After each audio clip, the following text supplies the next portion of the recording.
আল্লাহ তো পরম দয়ালু, তাহলে তিনি কেন আমাদের না খেয়ে থাকার হুকুম দিলেন? রোজা কি কোনো সাজা? না আমার বন্ধু, রোজা কোনো সাজা নয়, বরং এটি আপনার আত্মার জং পরিষ্কার করার এক ডিভাইন উপহার।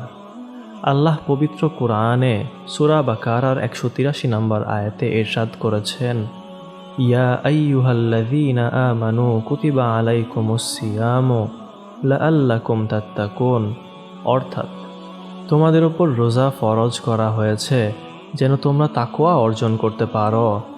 তাকওয়া মানে হলো নিজের নফসের ওপর জয়ী হওয়া।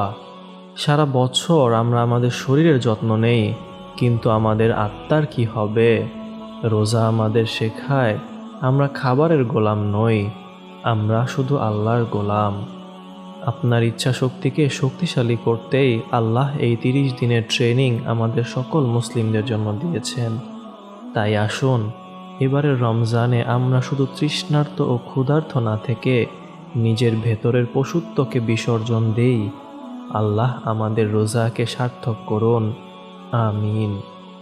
ভিডিওটি থেকে নতুন কিছু জানলে শেয়ার করুন এবং এমন আরও ইসলামিক ভিডিও পেতে আমাদের সাবস্ক্রাইব করে পাশে থাকুন। জাযাকাল্লাহু খাইরান।